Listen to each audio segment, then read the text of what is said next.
Hey, everybody out there, and welcome to another Auto Buyer's Guide Friday Night Live. We have the whole crew with us today, so let's just dive into some of our early topics. If you all have questions, you can comment and question down there in the whatever you're watching this on, whether you're on Facebook or you're on either of the YouTube channels, etc. So let's dive into the first topic, which was Jeep's future plans. I don't know about you guys, but I'm always surprised that manufacturers, when maybe I understand it, but when the media is there, when we're there for a drive event, and we ask about future product, they're like, oh, we can't tell you anything. We can't tell you what's happening next week. We can't tell you what's happening next month. And then they have an investor call, and then all of a sudden they tell you everything that's happening for the next 4 years. And that's what happened at Jeep. So recently they announced that there are a whole host of things coming. There's going to be a new Renegade. It will start under $25,000, which sounds really affordable. We also know that there's going to be an EV that's going to be under $25,000 as well. 5 plug-in hybrids, a range-extending Wagoneer, and 6 full EVs, along with refreshes of basically everything. Wrangler, Gladiator, Grand Cherokee, Wagoneer, and Grand Wagoneer. They're all getting refreshed, and everything is happening between now and 2027. How does that strike you guys? Surprising. That's a lot. That's a lot to go down in 2 years, 2.5 years. Yeah. I'm also surprised how aggressive they are with their plug-in hybrid plans there. I think it's a great space for them to enter. They are the best-selling plug-in hybrid on the market right now, and sort of that's a production number thing. But to hybridize all their vehicles, to meet standards, they're going to have to improve fuel efficiency, and so that's going to play a part in that. My big question is, what does a refreshed Wrangler look like? How refreshed is that going to be? It's going to get a new side marker. Yeah, let's be honest. You squint and the Wrangler has looked the same. Add some doors and it's looked the same for 50 years because it has to, right? So I would assume it's going to be pretty minor. Same frame, little grill change here and there, that kind of thing. Still the same classic design. I am kind of curious to see what the Cherokee is going to be, because they basically announced Cherokee's coming back, although they didn't say it was going to be called the Cherokee. So maybe new name. I know that name has been controversial, but apparently we're going to get something based on the new Stellantis midsize platform, which can be either front-wheel drive or rear-wheel drive. So basically any of the options are open for a future Cherokee. I kind of hope, and maybe this is weird, but I kind of hope Cherokee goes a little bit more on-road focused, rear-wheel drive, maybe some sporty Jeep. That could be interesting. Yeah. For a company that only makes SUVs, their lineup is already somewhat crowded. So inserting the Cherokee back in there, not to say that the Grand Cherokee has come down, but the Compass has come up. And so just kind of figuring out how they want to manage that. I'll be curious, but for an SUV brand, there's a lot going on. Yeah, so it seems like we're having some audio issues here, so apologies everybody for that. We can see what we can do about that going forward on the microphones, but hopefully everybody out there can hear us, and you can tell us if there are any issues with the audio, in the comment section, and we will keep looking at that. At any rate, so Nick, you had some news that you wanted to talk about as well. Let's go to Nick now. Yeah, you want me to talk about the Subaru? Yeah. Yeah, so you have a WRX this week, right? Yep, in my driveway right now I have the 24 WRX TR. So that kind of prompted me to bring up this next news bit. WRX and BRZ sales are down by a large margin. So for WRX, year after year is 39% down, and BRZ is down 45%. So it seems like it could either be that segment in terms of a sports sedan or a coupe is down generally, because Miata is also down 45.5%. And that's excuse me if I get this twisted up, the Miata RF is down 45%. The Miata is down over 60% from year to year. From quarter one of 23 to quarter one of 24. So it seems like this segment is struggling a little bit, but I wanted to kind of touch on Subaru real quick, as I do have the WRX right now and it's kind of fresh on my brain. I'd like to see what the viewers have to offer in terms of their thoughts and also pick your guys' brains on it. So why do you think this WRX is a fairly new revision to the lineup? It's only been out for, what, 2 years now, Alex? And it doesn't seem like the sales are quite there for what they're expecting. Now, is that just the segment in general being down, or is that design? Is that lack of options? Is that the lack of STI? I have my own personal opinions, but I'll save that for last. I kind of want to see what either the viewers have to say or what you guys have to say. Yeah, that's an interesting question because it's kind of alone. Nobody else is doing a sports sedan with all-wheel drive. Well, Toyota. You can get, you can get the GR Corolla, but it's a hatch, and you can get a Civic Type R, true. but it's a hatch and it doesn't have all-wheel drive. There's the Golf R. I was really surprised that WRX ended up sedan when in the U.S., Type R's gone hatch, GR Corolla's a hatch, etc. When I was at the launch, actually you were there too, back in the day when you were working with Ryan. They basically said that they were seeing some separations in the lineup and they wanted to go with something distinctive. And so WRX is very closely related to Impreza, but if you want Impreza, you get a hatch. If you want WRX, you get a sedan. It's kind of an odd lineup, to be perfectly honest, that they went sports in a segment that's strongly hatch and also kind of shrinking. Yeah, I think that, in my honest opinion, again, like I mentioned to you before we started airing, I think that these brands they're way smarter than I am. I am just a solo dude here in the Pacific Northwest, and I don't have any sort of prior knowledge that can actually give me a scientific answer. I know they have all sorts of people doing that for them, but I do think it was sort of a miss, in my opinion, because up here in the Northwest, Subarus are like the end-all be-all. Toyotas and Subarus, that's all we got up here. So I know that just hearing from friends of mine, one of the main things I heard is the fact that there is no STI and that the WRX only comes in a sedan. Yep. I would, if I were Subaru, if I were like have control of their budget and so on and so forth, I think I would change it up a little bit in terms that maybe even if we don't go with the STI, I know they're wanting to wait for an electrified platform. Even if we don't have the STI, the TR that I have right now, and I know that has a history that I'm not super familiar with, so I won't speak on that, but the TR doesn't set itself apart enough for me from the GT, other than the transmission and a couple other small things. Appearance-wise, I think that's a big reason why, other than there are some performance differences in the prior generations for the STI versus WRX. But visually... TR was just to try and make it a little bit more affordable, according to Subaru. So they wanted, the original TR was the tuner-ready thing, so you had no stereo, you had very minimal everything, because they knew people were going to start modding it themselves. And that was apparently the rationale with this one. So they wanted to give you a decent baseline of feature content, and if you're the kind of Subaru owner that wants to go out and give it a limited slip and a bigger wing and whatever, then you don't want to buy it with the wing already because you're just going to throw the wing away. That was sort of the plan, but I think that in a way, 21st century modifications seem to be less common, especially for new cars, as the cost.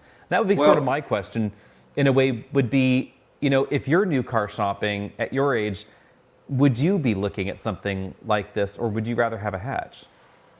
Well, here's what I'll say on that front, is that if they are going for a platform that is able to be tuned or modified, when you're spending $45,000 on a vehicle, for me personally, I couldn't even afford a $45,000 car, but let's say I can.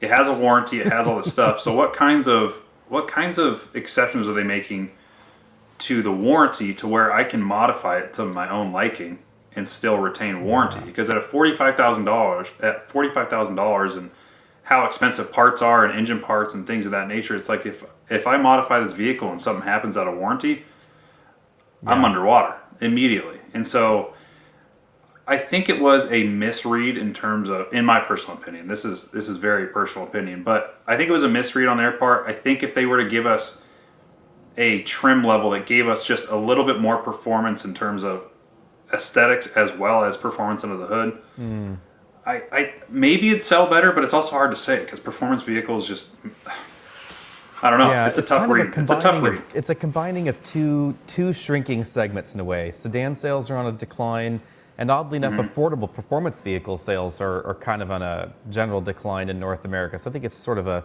narrowing in of those two factors there. Yeah. Let's move on and talk about Elon's compensation package because that has been all over the news. And I don't know about Travis here. I'm sure Travis has some thoughts because Travis used to work for Tesla for a while there. So we'll follow that along. But essentially, his pay package has been reinstated, $45 billion at the current market value.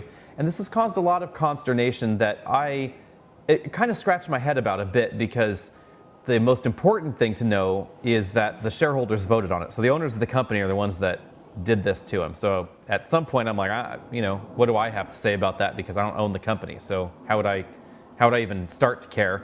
The second thing that I think a lot of people don't realize, because the other side of this was, well, what could Tesla do with this money outside of this? And the answer is honestly nothing, because there's no actual money coming from Tesla for his pay package. And that's the weird thing about a lot of CEO compensation that people don't realize, is his compensation is almost entirely stock option grants, and he has to buy the stock. So the way that this is structured is if the company meets certain metrics for revenue and market capitalization, which is actually primarily geared to benefit shareholders, not corporate revenue, et cetera, because market capitalization is outside of revenue, generally speaking. They're not always linked. If it meets certain goalposts, then he can buy discounted shares and make a huge ton of cash, but he has to keep the shares for about 5 years. So with that, let's move on to Travis's thoughts. Yeah, I mean, I'll start out by saying I don't love the way it all happened. I don't love all the publicity or leaks on results. That's not really how things are supposed to go, but that's what you get with Elon. It's a similar strategy that's been employed over the last few compensation packages. It's like you said, Alex, this is not uncommon, but it is a lot of money. But tied with that are performance requirements, and it's one of those, what's good for the goose is good for the gander. On one hand, because if he hits those performance requirements, the company owners, the shareholders, are also going to see. Yeah, Travis, see apparently you're really quiet, so you might need to speak up a bit. Travis has been having a few microphone issues here, so we've been trying to work through them, but you might need to just sort of yell at us. Is this any better? It is unfortunately not. Okay. The Right. audio there is really low. Sorry about that, guys. I will go ahead and talk louder if I can. Essentially, it's voted on by the people who he's working for, which are the shareholders. I think he's got a lot more say in that company than a lot of other people do in their company. So it may not be as exactly how it should have gone, but like you said, the votes are in. I didn't check the percentages, but obviously it was enough. And it's a similar package as what he's had previously. It's just continuously increased because, well, the market valuation by and large has continuously increased with Tesla. So, exactly. The goal is that if he's doing well, he gets compensated better for that. It's just an astronomical number for people to wrap their heads around, and I'm one of them where I go, oh my, that's a lot of money. Yeah. But like you said, it's not pulling anything out of Tesla's pocket, so it shouldn't be bad for business. Yeah, it's like I have no horse in this race, mind you. I don't own Tesla stock, et cetera. So my commentary is mainly based on what we see in other industries. And what we do see in other industries is that there are similarly structured compensation packages for a large number of CEOs out there. But we also know that based on the data, it very rarely, almost never, has any impact on actual shareholder performance. So the bigger the options grant given to a CEO does not correlate to better earnings and better stock performance in the future. Whether it will here or not, honestly, we just don't know, because it's not like we can run a parallel experiment where we have a Tesla with Elon and a Tesla without Elon. But also, it doesn't actually matter to the people that buy the cars or don't own Tesla stock. If you don't own Tesla stock, it doesn't matter at all. And if you do own Tesla stock and it's doing what you want, then I don't know. I don't get it either. Let's move along to our first question, happenstantially from Travis here. Knowing what we know today about the small luxury SUV market, do we still put the XT4 refresh at the top, or has it slipped down a bit? For me, I think the XT4 is still a really good value, and mainly because of its price. It is a good value on its face. Also, the fact that you tend to get good deals at the Cadillac dealer lot, so more cash on the hood basically there than you'll find in the competitions. I also think it's really attractive. I don't know about you guys, but I really like the look of the XT4. I think it's one of the more handsome options in that segment. Yep, definitely. I like the kind of squared off proportions on it. Yeah, I kind of like that angular theme. The taillights are ridiculously huge. I mean, they're like 30-something inches from top to bottom, but I don't know. I kind of dig it. I've always liked the art and science design theme. Next up, we will move to one of the most popular statements I think I have heard in a while here. I have to go ahead and find it here. G-Rated says, I agree that Stellantis is dying. I've always found this commentary interesting because we see this a lot in sort of enthusiast circles around car companies and what's happening at the car company. And I tend to look more at the financial performance and financial reports of the companies. And this is where I would challenge someone saying Stellantis is dying to really look at that and ask themselves, is Stellantis dying, or is it just not doing something that you like? Because not every car company makes things that everybody will be interested in. But when we look at the numbers, Stellantis is the second most profitable major auto manufacturer in the world. Do you think Tesla's margins are great? Stellantis's are way higher. And not only is their margin higher, they have a lot of cash on hand. So Stellantis is the only major auto company currently with no long-term debt, and they have nearly $100 billion cash on hand. The only company with more cash is Toyota. So they have enough money. Stellantis has enough money in the bank right now to buy a small company like Mazda. They could just buy Mazda with cash tomorrow and have tons of billions left over. More cash on hand than Ford and General Motors combined, interestingly enough. More cash on hand than by far than Tesla, for instance, too. So, business-wise, my one concern with Stellantis would be how much money are they spending on future product? Because right now the train is rolling along quite nicely, making a lot of cash. Is it going to make cash in 5 years? I just don't know. But we do see that apparently there's going to be a lot of Jeep things happening. Yeah, I mean, we hear less on the Fiat side of things, and with Chrysler, I mean, that's a company who has very, very few cars, and they haven't changed a whole lot over the last couple of years. So I would want to see a little bit more happening there. Obviously, we see the 500e coming back, or the 500, but the electric 500 coming back here. But it's hard to look at what they're doing with Ram, with Jeep, and saying that the overarching company is dying, because on one hand, they're putting a lot of interesting products forward with the Ram Rev, with the Ram Charger, and that technology can be transferred to some of the other models. Like I would expect we see like something in the Wagoneer and the Grand Wagoneer sooner than later. So, yeah. And the other interesting part of that is that not everybody. Consumer demographics are definitely an interesting thing, and we do see a particular narrowing demographically in North America with Stellantis. People that are interested in higher performance, sort of the crazy thing. Dodge especially has done crazy really well, and that's why Challenger outsold Mustang and Camaro, why the ancient old Durango is still outselling things like CX-9, CX-90, Subaru Ascent that are all considerably newer. It's still outselling those. It's been just an interesting set of things. The Italian side of Stellantis has not been doing well, but North America, the French side, and sales in the Middle East of all the combined brands have actually been extraordinarily good. And the other oddity about Stellantis is that they're doing this without a captive finance arm in North America. And when you take a look at the financials for Ford and GM and Toyota, et cetera, part of the reason that their profits tend to be good is that they're doing their own in-house financing. And there's a lot of money to be made in the lending aspect. And Stellantis makes some money off of that because they license the name, but the actual underwriting and the majority of the profit is actually being taken by Santander. And so sort of this classic excuse with Nissan and with Stellantis, the Chrysler brands of companies is, oh, well, they're just subprime buyers out there. there actually are far fewer subprime buyers for Dodge and Ram than we find in Ford and GM, simply because there is no in-house subprime lending, which is highly profitable. And Santander Bank just generally does not do that much subprime lending. So that leads those customers that are subprime buyers to get dealer financing, which is a lot harder to do. And the rates are higher, and so it's less desirable.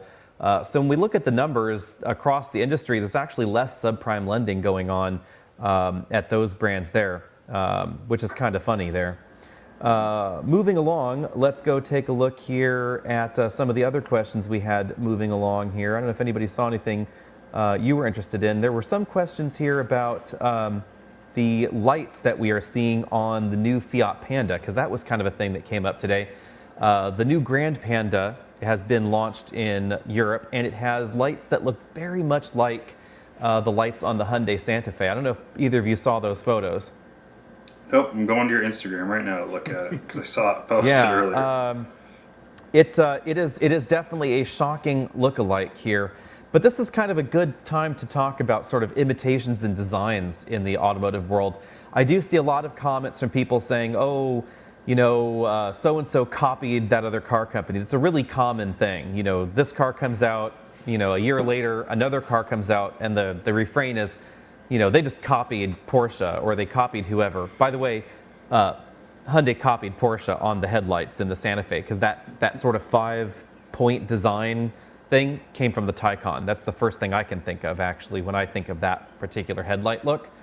But the interesting thing is that car designs take a long time. So when we see the car designs coming out today, they're the result of designers working on initial sketches and clay models, etc., 5 years ago. So there's zero possibility that the Fiat Panda was a copy of the Hyundai Santa Fe, because it just takes way too long for these designs to come out. But we can probably say that they both probably were inspired by Taycan, because the timing there, that's the right timing. One of my favorite moving along here was the Subaru Forester. But the problem is people can't decide what the Subaru Forester is copying. So that's one of the most interesting for me, is they say, oh, this looks like, and then there's about 6 different makes and models that tend to be the one it was copying. But it's hard to copy all of them and none of them at the same time. So it's a circle, right? There's only so many shapes and designs vehicles can be, unless they're all new Cybertrucks. Right. Well, also the thing is too is that as much as a car is a vehicle, it's also fashion in a sense, where fashion trends are come in and out. And so when they're designing things 5 years prior, there's fashion cues, or I guess design cues, that the architects and the designers all follow, whether it's from Ford, whether it's from Toyota, it doesn't matter. They're going to differentiate themselves a little bit. They don't all get together and say, this is what we have, don't do this. Right. So it's like there is going to be an intersection at one point in terms of design style. So maybe that's what's happening. That is an excellent point. Yeah, that's an excellent point, because a lot of the designers that we get to interact with, when you talk about where did this direction for materials, or why did you choose bronze accents or whatever, oftentimes they will point to furniture and clothing fashion trends. And they're like, well, we saw this in Milan 2 years ago, that this was trending, and so that's why we're working on it. And there are some really funky synergies, because of the car companies aren't talking to each other when they're designing cars, obviously, but they are pulling from their suppliers. And their suppliers are like, well, we've worked on this new process, and we can do wood this way, or we can do leather that way. And so you do find these interesting synergies where car companies think they're first to something, and that happenstantially they end up there at the exact same time. Really good example is actually the refresh of the Genesis GV80 and the Cadillac Optic, 2 very different segments. One's an EV, one's a midsize gasoline SUV, but they both have recycled newspaper for their trim in the dashboard, where you can actually see the different layers, and you can see the letters and the colors from the color inserts and things like that in there. They both thought they were super duper unique. I went straight from one event to the other, and I was like, wow, that is weird. You guys are using the exact same thing. And the Genesis people were just mortified. It was like showing up at a party and someone's wearing your dress, kind of mortification. You were the bearer of bad news. Yeah, I was like, I'm sorry. Susie had that dress on before you. Like, you're wearing it better than she is, but it's the exact same one. Yep. Let's go to Drew here. Drew's saying, is Nissan Infiniti planning on putting that twin-turbo V6 in any other vehicle outside of QX80 and Armada? Infiniti, obviously they won't talk about this, but we can sort of read between the lines. I am fairly sure that it's going to be used in Patrol, Armada, and QX80. I also would not be surprised if we saw it in the next generation Q50 and Q60, but that's probably it. We haven't seen much from them about that. There's a possibility that if the GTR gets a reboot, that it would use probably a variant of that new engine, because even though the displacement's similar to GTR, it's closer to that direction. It's actually based on the 3-liter engine from the Q50 and Q60, so it should fit. It seems like the engineers implied that the same engine would just be able to drop right there into the sedans, etc. And I think Drew's onto something when a company comes out with a engine that's only in 1 or 2 models. It is costly to build that engine, and so a lot of it probably just comes down to life cycles and when vehicles are going to get refreshed and updated, and so. Exactly. To Drew's point, I would expect to see it in other vehicles soon, but with a twin-turbo V6, it's not going to be in everything. Yep. Just make sure you keep speaking up there, Travis, because your mic's still really, really, really quiet, apparently. Let's move along here and talk about the crash tests. This one here, because this was a big thing. I was not surprised. Were any of you surprised that the GM and Ford full-size SUVs didn't fare so well in the IAHS crash tests? I was not aware. I have not followed that. So essentially what happened was, essentially what happened was they ran the full-size SUVs, the big threes, I should say, because they didn't test the Sequoia or some of the others. But they ran the big threes full-size SUVs through the new small offset tests and the tests where they're testing occupant loads in the second row, and they did not do that well. The Wagoneer did the best. It missed the top safety pick by a small margin, but it was close. So it got top safety pick, but not top safety pick plus. And Tahoe, Suburban, etc., and the Navigator and Expedition received, somewhat questionable grades. I would say it's not too surprising because small offset stuff is really difficult to do, especially when you have more mass. So something that big, that heavy, etc., is definitely difficult. What did surprise me was the fact that apparently the inflatable shoulder belts did not actually seem to have any benefit in the rear occupant protection in the Ford SUVs, and that I was surprised by and also sad by, because I thought that was a really novel safety feature with a lot of promise, but maybe it does not have as much promise as we thought.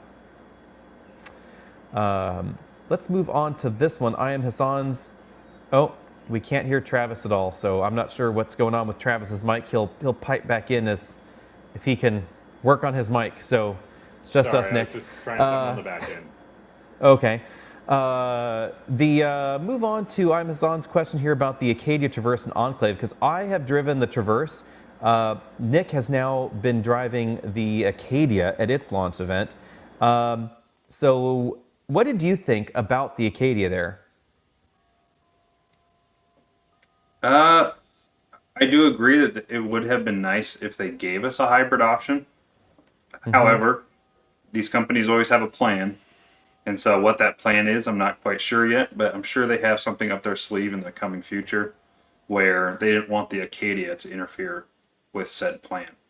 But for what it is right now, I do find, other than miles per gallon wise, I know the Grand Highlander has the hybrid option, and that is kind of a miss, as it does mimic / have better interior cargo space in the Grand Highlander, so that's a one up there. But then as soon as you go to a powertrain option, it's really not too, well, it's hard to say.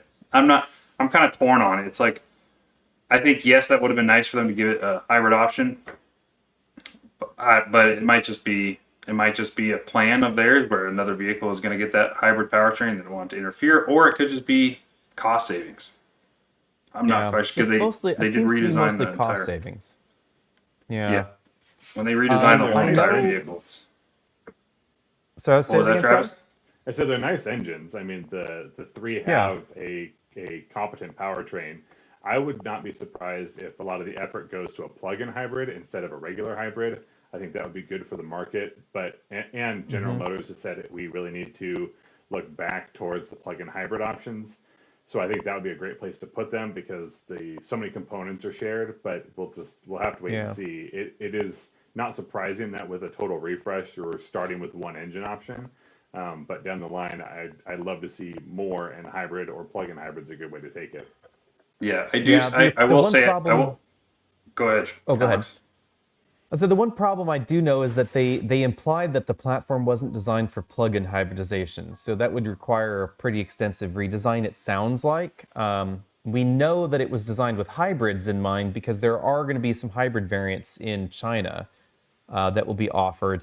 GM's, as far as the question specifically here on the tea leaf reading, GM has always implied, and I can find no basis for this, mind you, in reality, but GM implies that they started dialing back on the hybrids and the plug-in hybrids because basically their quote was they were being penalized for their hybrid plans. I can find no justification for that, mind you. I do know that a lot of the sort of the gimmies that were given for CARB credits for the California Air Resources Board and CAFE, some of those have been dialed back. So previously, hybrids and plug-in hybrids had an outsized impact on your compliance figures for some of these legislative requirements. And those were dialed back more to reality, but there's still a non-zero benefit to doing them, which is exactly why Toyota has so many hybrids in their lineup there. And I think that they've just sort of realized that maybe they need to have some of these options here to get the volume back to compete. And that brings us along to this particular question, which is basically, yes, there is going to be some EV variant in that three-row space because we already have the Cadillac three-row vehicles coming. So we know that there's going to be a mid-size Cadillac three-row EV. We know there's going to be a full-size Cadillac three-row EV, and it's only a matter of time till we see the rest of it there. So the main reason here on the hybrid side is that GM has just been investing very heavily on trying to make every single thing available as an EV, and that there's only so much budget around. So that's why there's not a lot of hybrid going on there. Alex, we had a question about a lot of the Tellurides being recalled. And I think that was something that Nick was going to touch on as we went through this, right? Yes, let's touch a little bit on recalls here. Yeah, I brought it to our attention how a lot of vehicles are getting recalled as of recent. I know that's a common thing. Recalls have been happening since the beginning of time, but it seems like there are quite a few fire-related recalls as of recent, and that is in the Telluride as well as the Ford Mustangs that come with the manual transmission. Now, for the Telluride, kind of bouncing off what Travis was saying or what that comment was saying, I haven't dove too deep into what the recall sounds like, but from what I'm hearing, it sounds like it's just obviously preventative measures, as most recalls are. If there was an issue, they're trying to get to it before it happens to a point of a fire. But it sounds like the switch for the driver's side seat adjustment gets stuck in the motor, overheats, and causes a fire, or can cause a fire. And that's the weird part is like they think it can, but apparently this was Kia's own internal investigation that revealed this. So no fires have actually been reported, but they think it could happen. And so this is probably a good point to talk about just recalls in general. The vast majority of recalls on cars are manufacturer initiated. So somewhere inside the car company, they're like, we think there's a thing, we have to recall to make sure that this thing is not really a problem. And because a lot of them really honestly end up as nothing in the end, like very few units actually affected, we unfortunately very rarely get to see the results of some of these recalls. So it's like, recall happened 10 years ago for something. How many of them were actually affected? We don't end up actually getting that data in the end because it's sealed away at the car manufacturer. NHTSA does not actually initiate the recall. So the National Highway Traffic Safety Authority, NHTSA, the recalls are kind of done, reported to them in conjunction with NHTSA, but NHTSA does not have the authority to compel recalls. They can, really bug the manufacturer until it gets done, and they can shame them, but they can't initiate one. But fortunately, I think because a lot of the bad stuff that went down in previous decades, car companies are much more likely to recall things than they were before. And there can be recalls for really bad things, like GM's ignition switch recall, really seriously bad. Lots and lots of cars caught on fire, houses caught on fire, people died. Like, no way to spin that. Bad, bad, bad recall. Every car company has bad recalls, like the Kia and Hyundai recalls with some of the engine fire issues. Those did have customer fire reports. And the Toyota engine recall currently happening seems to be pretty gnarly. Essentially, every twin-turbo V6 that's non-hybrid has been recalled. And that includes the Tundra, the LX, a bunch of other models. And seemingly there is no fix for the Toyota models, which is the tricky part. I know there's been some unusual reporting around this about anecdotally dealers not accepting cars in for trade-ins. As far as I can find, I cannot find a dealer that has said that. We contacted our regional dealers here. I spoke with some of the folks at TFL that had done their own investigation there in Colorado. They called a bunch of dealers nearby, including the largest dealer in Colorado. I called the largest dealer in the world for Toyota, Longo, in Southern California. They said there was no problem accepting a Tundra as a trade-in.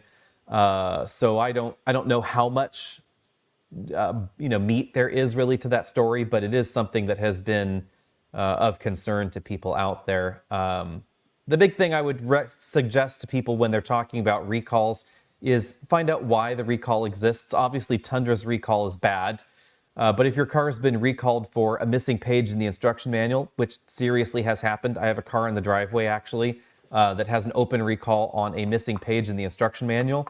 Doesn't actually matter. So it's a big you scary keep the word. why. I think that's what Yeah. people worry about. And then we're in a new world where there's two kinds of recalls. There's a total engine recall, like we just talked about with Toyota, and then there's a software recall. There's an issue somewhere that can be solved with an over-the-air software update, and that's what we saw a lot with Tesla. Is all Teslas being recalled?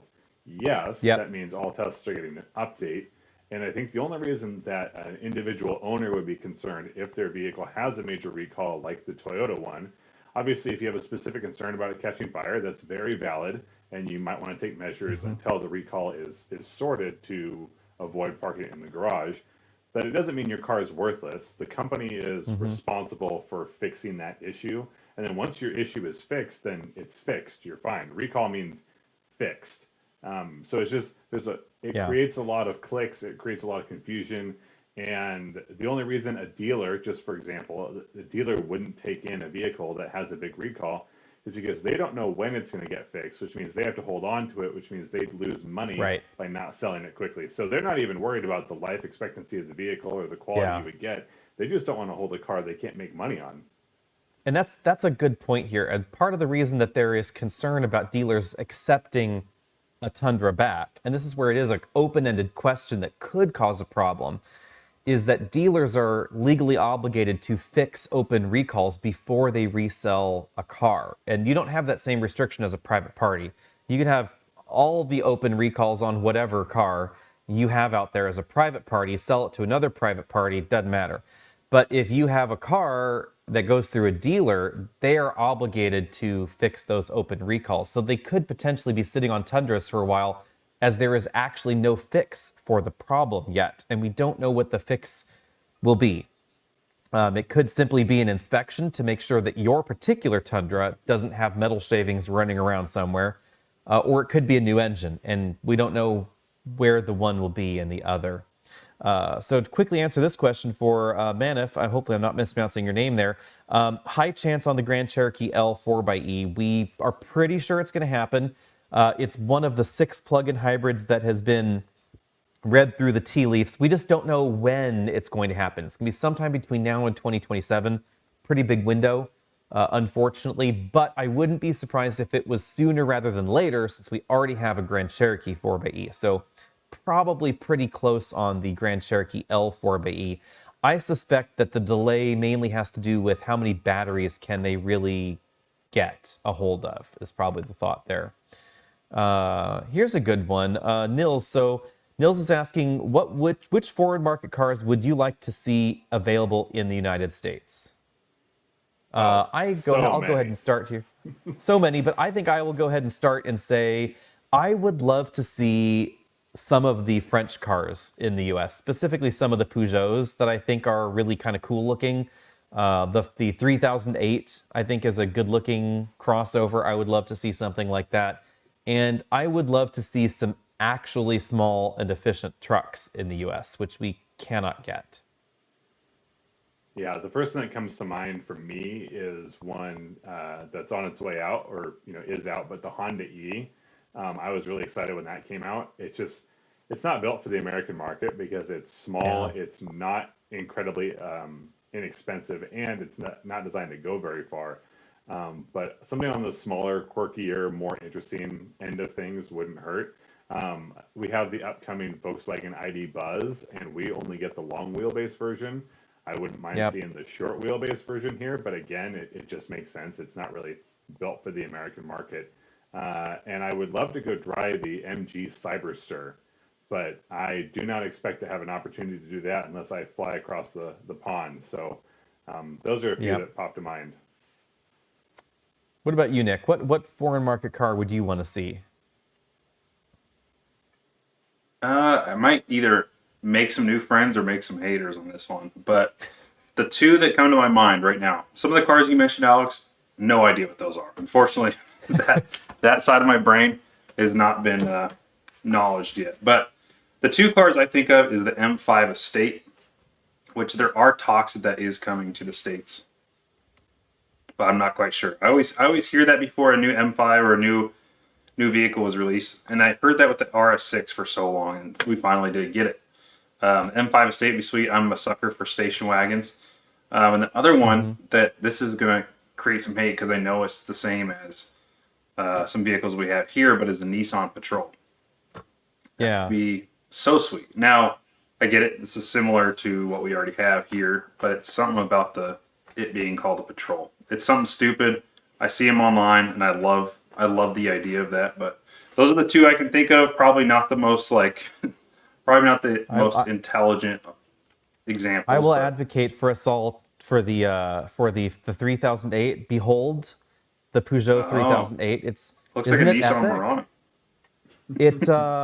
It's got this the front end that this very new Peugeot thing is to have these individual little elements that fade off into the side. But check out that dash. It's weird. I mean, and that's what I want out of a French car. I want it to be weird. The wheels a funky shape. The instrument cluster is kind of funky and strange. The infotainment system is terrible. I played with one once in Europe and it is dreadful, but that could be fixed. Funky little buttons everywhere. You can get one of these with a 300 and something horsepower plug-in hybrid system. They are, honest to goodness, very quick, which is the surprising thing. And shockingly fuel efficient as well. So, cool matrix LED headlights, etc. That's what I think I would love to see in the North American market. If I can add to the list, there is a diesel Ranger Raptor out there that is screaming my name somewhere, but we will not see it. No, we will definitely never see that diesels. Diesels and manuals. Diesels have had their moment in the sun. It seems like the Dieselgate did not do anybody any favors. People are going to start getting sentenced in Germany soon for that, it sounds like. Oh, goodness. Yeah. And, the downside also to diesels is that the fuel's more expensive and et cetera. So there are some, logical concerns. But I still would love to see, the inline six that GM has, continue for a while. So Daryl's asking here, do we think EVs will actually take off in the U.S. or is the charging infrastructure the biggest hurdle in the U.S.? This is an interesting question. I think actually the charging infrastructure is often seen more or treated more as a bigger deal than it is. I think it's somewhat of a red herring because most of your charging, by every study known that I have ever seen, for new car buyers, mind you, this is a new car thing. So, and specifically, we're talking taking off sales wise. Most charging happens at home or at the office. It's high 90 something percent. The actual number of people that use public charging infrastructure is honestly very small. I know that for some people it's very important, but that is not a logical impediment to the success of a new car being sold as an EV. Bear in mind that the new car buyer is quite monolithic in North America. They are very largely heavily skewed towards single-family home owning, suburban dwelling, dual income, between 50 and 70 years old. I mean, the bell curve is old home owning, suburban dwelling, etc. The exact demographic where they could easily install a charger at home. And they also are relatively wealthy. And this applies to every kind of new car being sold, from Nissan Versa on up to a Porsche 911. The demographic of a Nissan Versa buyer and a 911 buyer is an awful lot closer than either manufacturer might want to admit. It's like, we were recently at a Subaru event for the new Forester, and they were super duper proud. They were like, this is our second youngest buyer in the Subaru lineup, and the buyer is just under 60 years old. And you're like, hang on a minute, like WRX or BRZ, who's younger? And they're like, it's BRZ, WRX shopper is older than that. So that's we're not talking for everyone keeping track. Yeah. So we're not talking about 18-year-olds buying BRZs anymore. That ship sailed a long time ago. So I have societal concerns about what is going to happen in the used car market. So if you're an apartment dweller, if you are an average income owner, if you're someone in an urban area, or if like me, you live in rural America, I mean, there's like miles of forest that way to the closest person, where are you going to charge your car? That's a valid problem, and that's a big problem. If you live in an apartment, a condo, a townhome, how's that going to work? But for new car adopters, it's actually not a rational problem, because that's not who's buying a new car. But I mean, to add to the anecdote, so on both of our channels, Auto Buyer's Guide and EV Buyer's Guide, very soon I'll have videos on my Model 3 and my charging. 1 year of ownership, 22,500 miles of driving. I was using a level 1 charger, which for people who don't know is a trickle charger. And in that 22,500 miles, just having the worst but consistent charging available at my house, the supercharger or fast charging was 18% of my total energy put into the vehicle, but not 18% of my stops. It puts a lot of power very quickly. And so that's really kind of a worst case scenario, as long as you can trickle charge at home or at the office. And it was manageable. So to Alex's point, it is a hurdle. It is still a big hurdle, but I think it's more of a mental hurdle for new car buyers than it is an actual physical, complicated hurdle. But EV sales are taking off. It's kind of a slow ramp, but the fact that we have more EVs sitting on the car lot doesn't mean that no one's buying them. It means that more EVs are being made, because more EVs are sold every year than the year before. So it's still an upward trend. Matthew Calloway has an interesting comment here. With this data, I would caution an awful lot. So the way the questions were asked, it does not actually say that EV shoppers go back to ICE. The way that it was worded was, is your next car going to be an EV or an ICE vehicle? And this is a tricky construct, so stay with me here, because remember the demographics I just commented on. Dual income, suburban dwelling, upper income earning household. These households that buy the bulk of the new cars in America, on the 14 to 15 million new cars a year that go out, they're multi-car households. And so when they're asking questions like this, I buy one EV, maybe I'm buying an EV as a commuter car, but I want a long distance car, or I have a car for towing, or I have a car for this.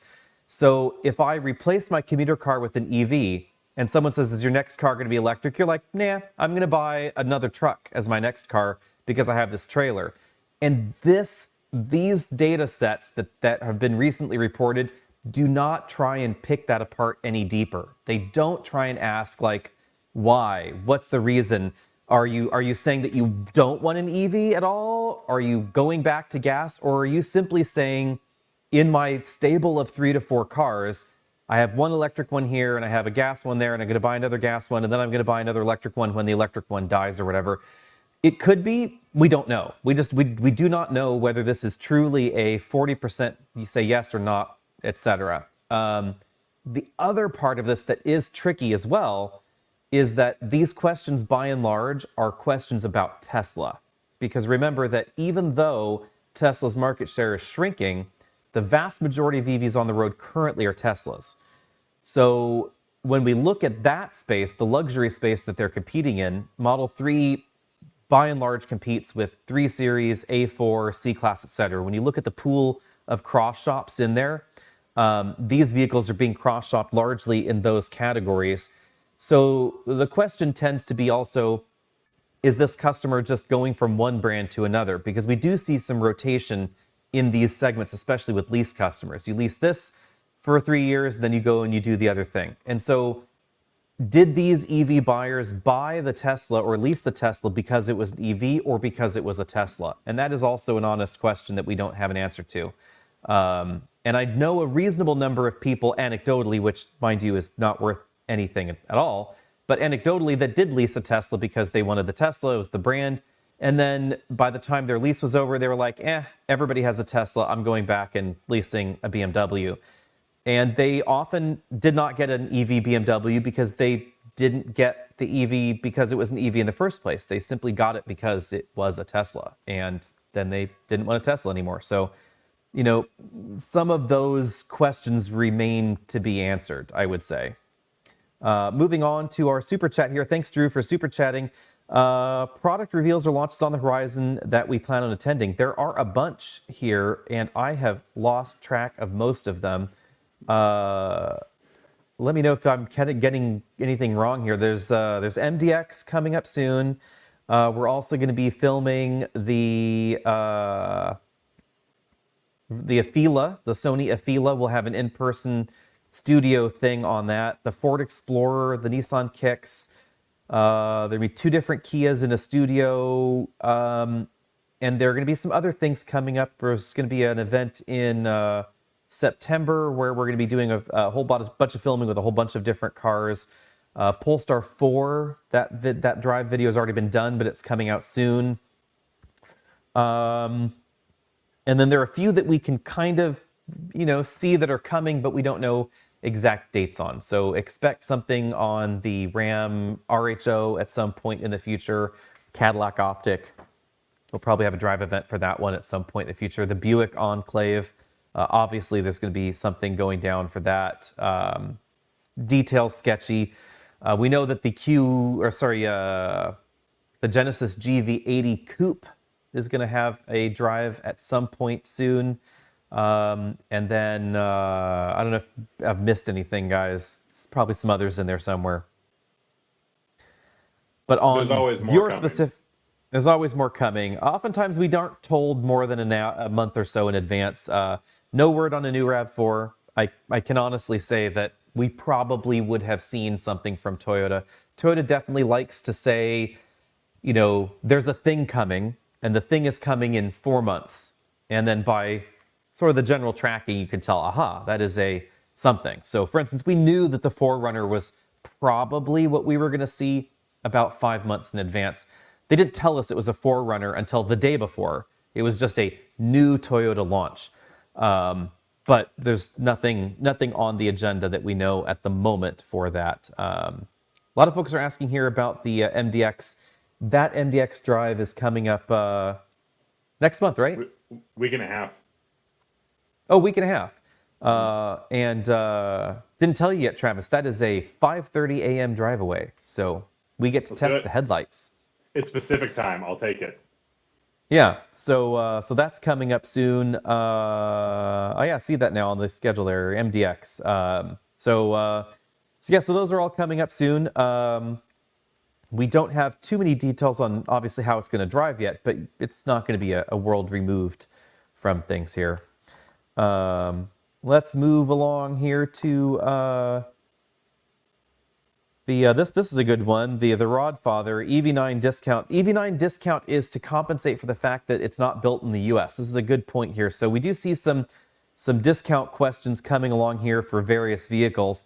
Some of the various vehicles that have discounts, EVs specifically, are because manufacturers tend to give discounts. So you can bet that there are going to be deals on Mach-E and on Lightning and on Blazer and Equinox EV, etc. But there are also deals on the hood of the gasoline counterparts. So there is this certain segment of people that are anti-EV or EV questionable, or, they're on the fence here somewhere, wherever they are on the spectrum of EV-ness, that are like, hang on a minute, there's a discount on this Mach-E thing. And you go, have you seen the discounts on a regular Mustang? They're pretty deep.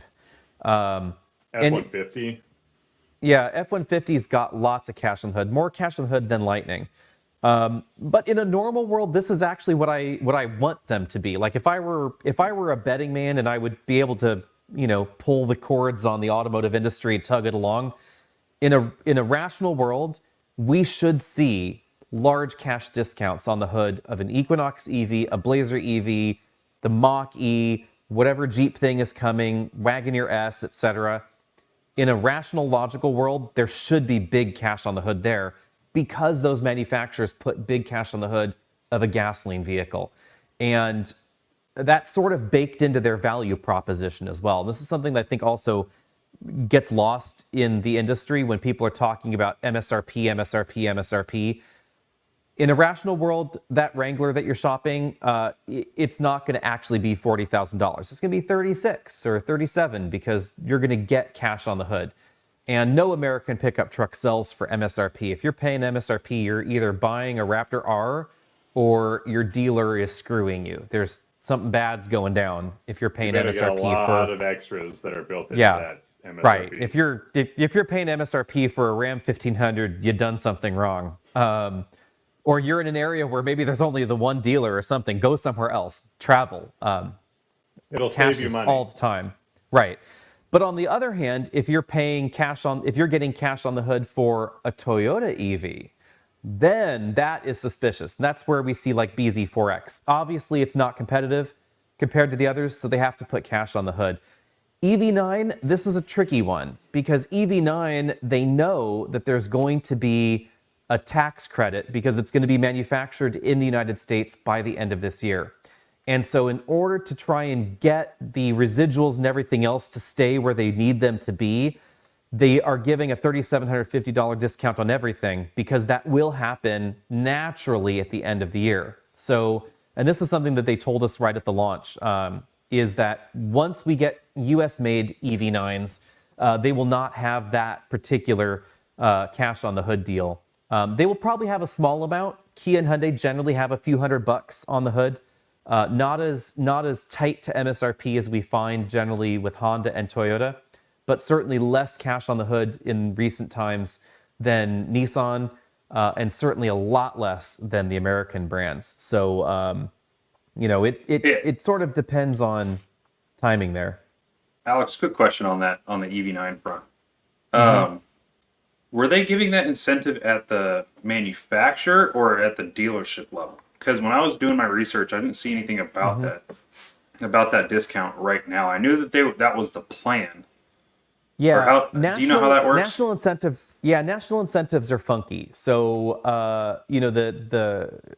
the manufacturer will say there's a national incentive, the dealers have access to this incentive, and then the dealers can apply it or not. It's usually in the interest of the dealers to do it because the majority of that incentive is paid for by the manufacturer. So in a national incentive rebate kind of deal, you go to the dealer, you buy the car, $3,750 off. The dealer's expected to cough up a tiny bit of that. And so that's why some dealers may not offer it. So some dealers will say, nope, I'm not willing to give $200 off. But the bulk of that incentive is actually being given by the national manufacturer. And it does change month to month, et cetera. So, when exactly the stars align will depend. But for those kind of things, oftentimes you have to look at the dealer websites for dealer incentives. Gotcha, okay. So that's kind of important to understand. This is another actually good question tied with this one. The important thing to remember, the point here this person's making is that EVs depreciate faster than gasoline vehicles because of low demand for them. This is also another somewhat red herring, and it's important to understand how resale value is calculated. Resale value is MSRP versus what you paid for it, or what it's worth rather, after 5 years. So think of it this way. If you pay $30,000 for your car new, then 5 years later it's worth $15,000, you'd say, well, it's a 50% resale value calculation. Definitely right. But what if your MSRP was $30,000, but you only paid $20,000 for it, and then after X number of years it was worth $10,000? The resale value calculation would say that it's only 33% resale value. Actually, it was 50%. It was the same, but you paid less for it originally versus that MSRP number. But resale value, according to ALG, the actuarial values, etc., all those resale value calculations are done off MSRP. So anytime you get a discount off MSRP, it's going to hurt your resale value. This is why American cars, Nissan vehicles, etc., have quote-unquote poor resale value, because there's always cash on the hood. And if you get that $5,000 discount off MSRP, it affects your residual value at the end. Now, your true resale value, how much it actually cost you, the car owner, to own that car, that is substantially similar. It's not going to be quite the same, but it's going to be a lot closer than you think. And this is exactly what happens with EVs, because you get a $7,500 tax credit on the top. So right off the bat, $7,500 drop in value the moment you drive it off the lot. Actually, technically, before you drive it off the lot, you sign the paperwork, that value drops $7,500 because you get that credit. And that drop happens even on vehicles that are quote-unquote not eligible, because that still happens often on leases. So you still get this immediate deflation. You didn't pay for it, though, because you got this extra tax treatment on the end. We also see, however, a problem with Teslas specifically, and this has affected the whole industry. Tesla's very rapid lowering of prices has caused a huge amount of depreciation on used vehicles in that window. And those numbers vary manufacturer to manufacturer. So we don't necessarily see similar drops in competitive EVs unless those manufacturers have also dropped prices rapidly. So Mach-E and Lightning, pretty big depreciation on those vehicles because of those lowering of prices. If we look at luxury EVs, we don't actually see that same depreciation on luxury EVs because of where they started and where they ended as well. We also don't necessarily see quite as much on EVs that never qualified for the tax credit, etc. So it sort of depends on where this goes. I'll actually pull this question up here from G-Rated about desirable EVs that are marketed, because this actually also has an effect on depreciation value. Remember that if you're paying over MSRP for your vehicle, then your depreciation calculation and your resale value that everybody is worried about, oftentimes that is artificially inflated. So for instance, Kia Telluride, classic example. Telluride was selling initially, for the first solid 2 years of production, they were averaging a few $1,000s over MSRP, sometimes as much as $10,000 over MSRP. This has the opposite problem. You buy the car for $50,000 instead of $40,000. After X number of years, it's worth $20,000. The resale value calculation says it's worth 50%. It's way less than that because you didn't pay 40 for it, you paid 50 for it. So you have the opposite residual value problem in something like a Telluride, something like a Rivian that you had to pay over for because you wanted it and you bought it on the used market. You know, your residuals and depreciation values are opposite direction there. And this is part of why I tell people don't pay over MSRP. You know, wait for it.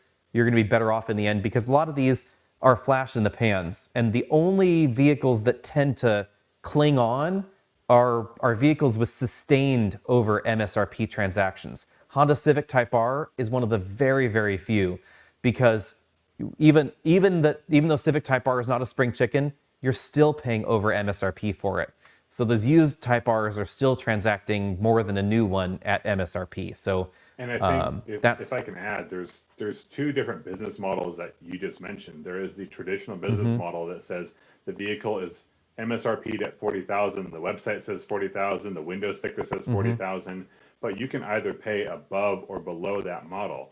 And what we've seen with right, something like Tesla is very different because the difference between, let's just say my Model 3 was about $45,000, and then shortly after I bought it, it was in the low 40s or the high 30s.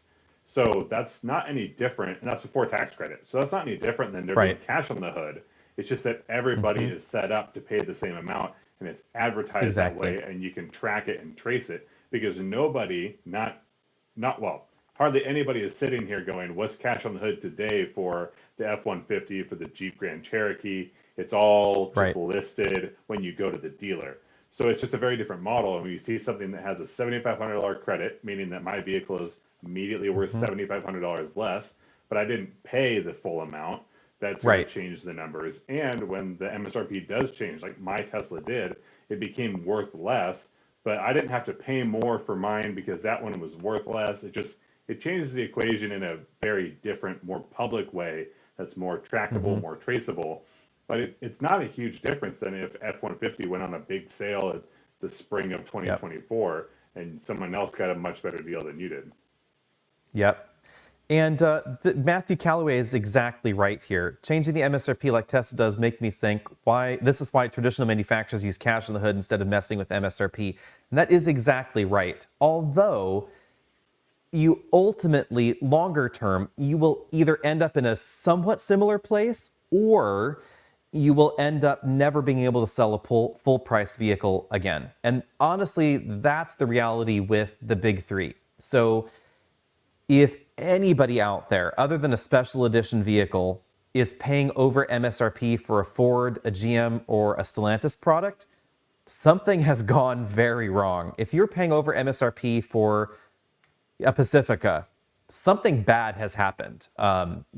Any of the big three's pickup trucks, et cetera, something really wrong has happened. But on the other hand, those manufacturers, even though they have tried this from time to time, it's next to impossible at this point because so many years have gone by. It's next to impossible for them to redesign a product like the new Traverse or the new Acadia and say, we're going to stick to MSRP, we're going to be disciplined, we're going to have this, and we're not going to go back to that. And we're going to lower our MSRPs because we can't put as much cash in the hood. The reality here is that this customer, their repeat customer, has been so programmed for this that they may not want to buy that new car until the cash on the hood returns. They may go to a competitor and they're worried about this. Some people out there watching may know who I used to work for once upon a very long time ago, but one of the jokes around the table sometimes in marketing was we can never sell a full price service again because the marketing was so heavily based not on actual cost to do the service, but discounts, 20% off, 30% off, 20% off every service, et cetera, without actually talking about what the cost of the thing was. That the reality is you're never going to sell a full priced widget again, right? It just cannot happen anymore. And I think that honestly is sort of the problem at the American brands in a way, is that without real dedication to slowly over time lowering the incentives and bringing pricing back in line, it's just not going to be a thing. And oddly enough, there is also a segment of the new car buyer that finds sport in haggling for a deal, which is more possible at manufacturers with incentive spend. Let's move along here. This is actually a good question because I didn't tell you guys the Outlander is gone. So Outlander is over. And yeah, and we, I don't know what is going to replace the Outlander just yet. We do have the Grenadier, which we need to get in other people's hands at some point. So this summer, we are probably going to try and do some. We're probably going to try and do some Pacific Northwest road trip off-roading with the Grenadier. I got a big full-size roof rack for it, so we can stuff the roof with whatever. Can we go overlanding? That was the plan. So the plan is swap some imitation KO2s on it and attempt some overlanding, see how this does here. I will say, though, discovered this week that the Outland or the Grenadier is too tall for some parking garages. And I discovered this in a way that was not ideal. Audible. So at SFO, the short-term parking garage rather has lights, and it's like, over height. And then there's some foam, very lightweight little foam dangly things that you can gently touch.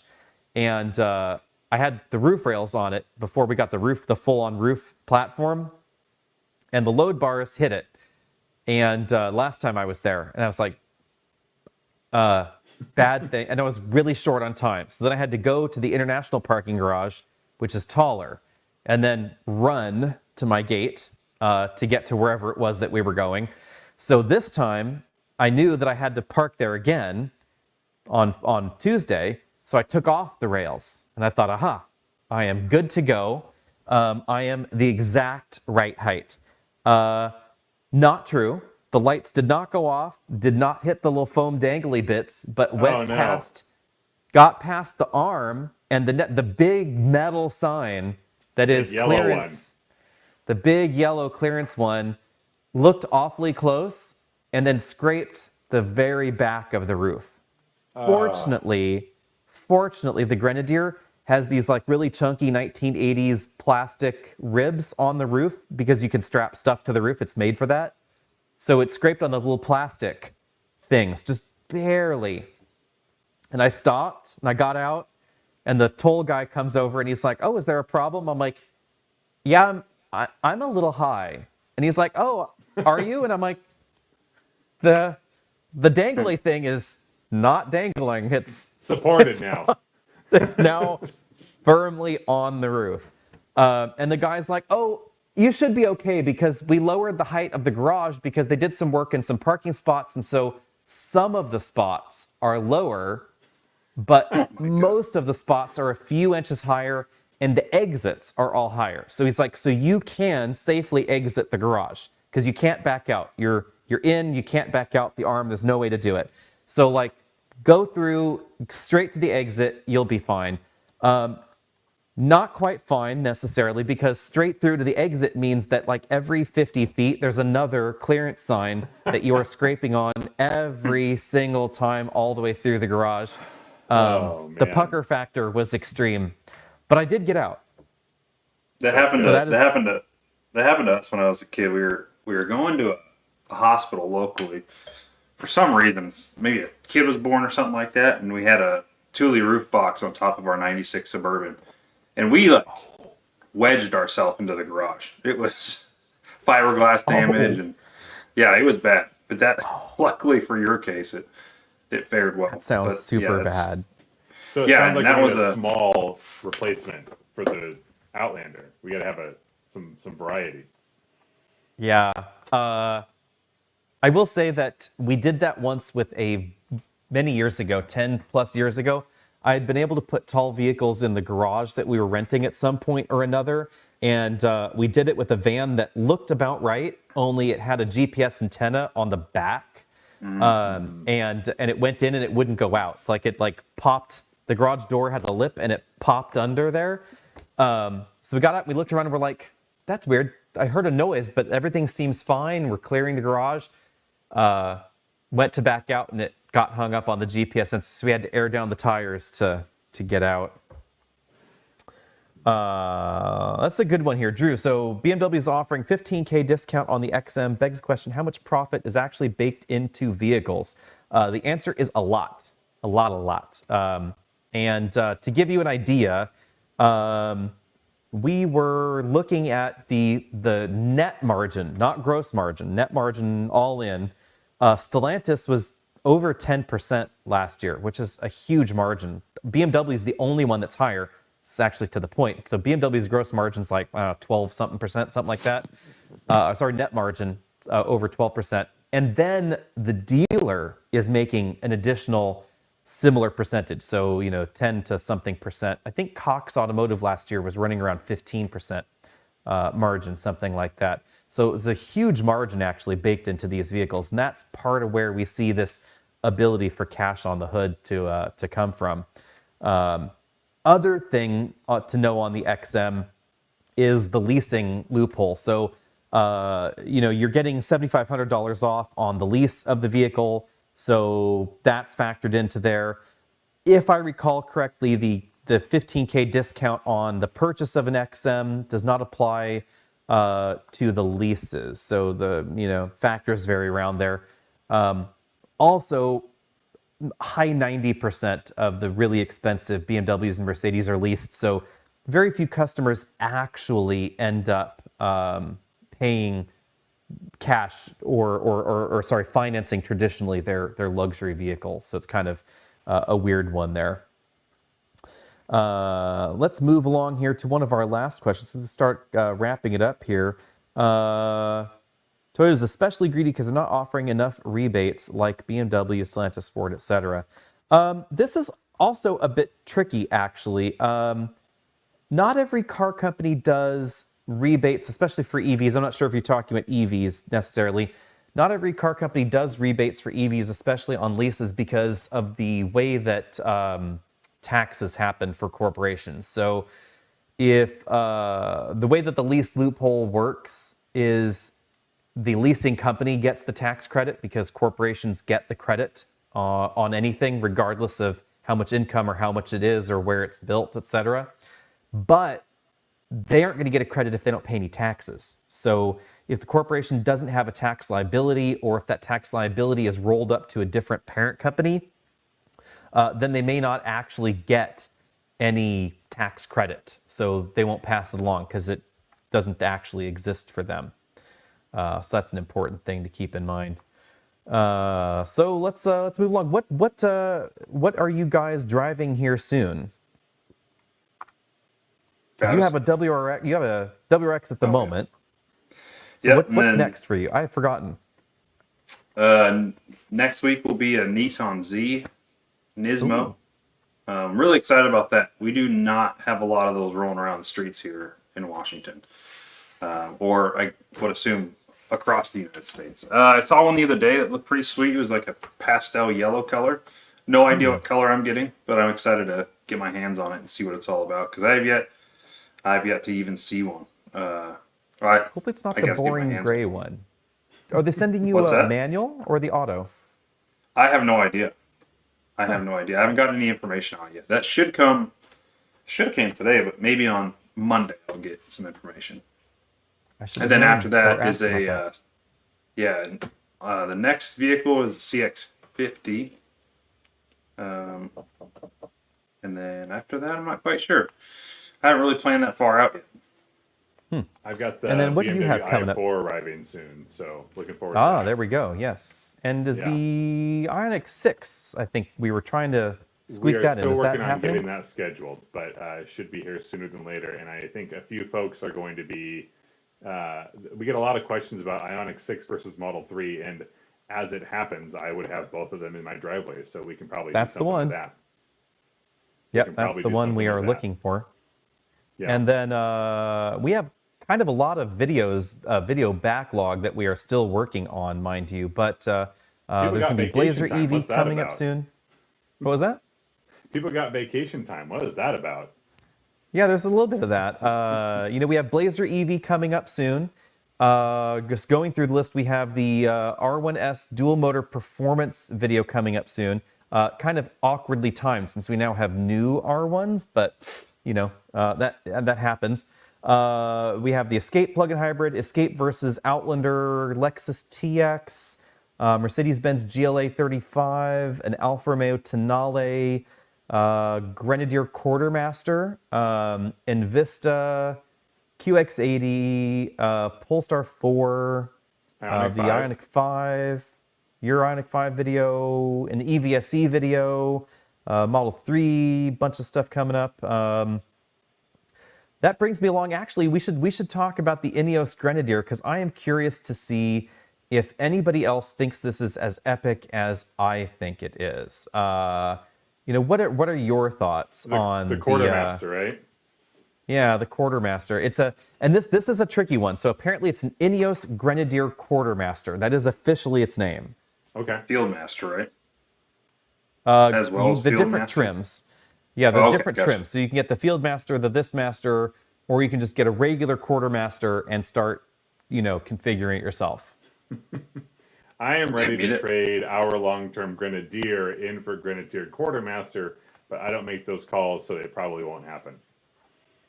Yeah, I'm going to go with that's probably never happening because of its price tag. Let's see if we can actually find it here on their site. I don't know if I can actually show you guys what it looks like here because of the way that their website is structured. But here we go. Actually, let's go ahead and present here. So behold the Quartermaster. It is basically Grenadier with the back lopped off because there's the SUV, there's the truck. That's a better view of what's going on. So That thing's they sweet. add, it's so cool looking.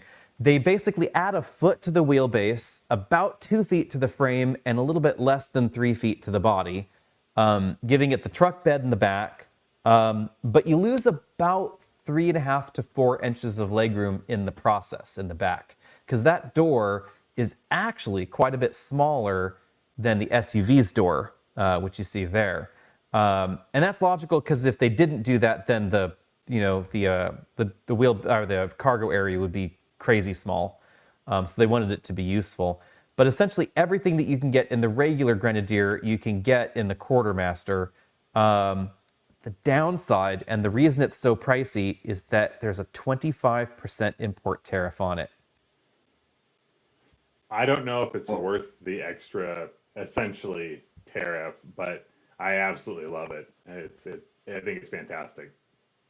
Yeah, Alex, I that is got the a tricky couple of part. I got a couple of questions on this. I am not super familiar with this brand in general, especially the Quartermaster. Where are they? They're made in the UK, right? So fun trick. They're not. They're a British company, but it's built in Hambach, France. And a lot of the engineering, the nuts and bolts engineering was done by various consultants, with Magna consulting on the manufacturing side of some of the engineering components. And the frames, I believe, are built by Magna, engines from BMW. So it's a very European car, let's put it this way, from all over Western Europe. What is the power point? So it's the BMW B58 3-liter inline-six turbo, 282 horsepower. So basically the same engine that we find in a huge number of BMWs in North America, detuned slightly, so over 330 pound-feet of torque. They picked the BMW engine because of its parts availability across Europe and North America, since it's a really popular engine. It's easy to find parts for. And they wanted this very narrow engine bay for small turning radius, large amount of steering wheel turn. And so that fit the bill pretty well, the BMW engine. ZF8 speed automatic.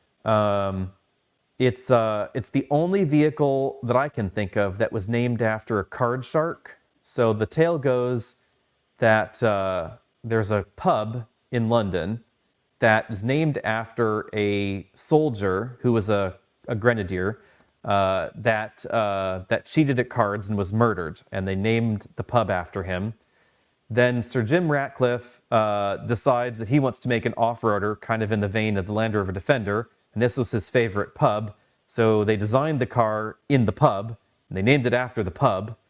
And Ineos, the manufacturer, is named after some of the products that they made. So one of his first companies that he ran was Inspec. Inspec purchased a bunch of other companies making chemicals in Europe, including ethylene oxide. And so it's named Inspec Ethylene Oxide and Specialties, Ineos. This is a very, very strange thing. And then they decided to name their vehicles after various military ranks. So we have the Grenadier, the Quartermaster. There's other upcoming names which I have completely forgotten. on their smaller vehicles, etc. You know, it's an interesting conglomerate because they have. Does this one say where their next vehicles are? They might have them on the page. But really, here we go. The Fusilier is coming next. That's going to be their smaller, more affordable vehicle with a plug-in hybrid and a full EV version. And then there's also supposed to be a hydrogen Grenadier at some point using a Toyota BMW hydrogen fuel cell stack. And it's hilarious. They call the SUV the station wagon. Love it. That's pretty sweet. I think we need to take your Grenadier. I think we need to take that all the way through the Washington backcountry discovery route. WABDR. Ooh. I think that would be Yeah. a fun couple of days. A lot of filming, but I think it'd be fun. And if we plan it out the right time of year, it's going to be incredible. And that thing could definitely do it. It's not too hard to definitely turn. could do it. It is surprisingly a surprisingly capable thing, and very strangely sized. I would say is definitely the oddity. This is one of the few things that you can park next to a G-Wagon and make the G-Wagon look short, because the roofline is actually taller than a G-Wagon, which is kind of weird.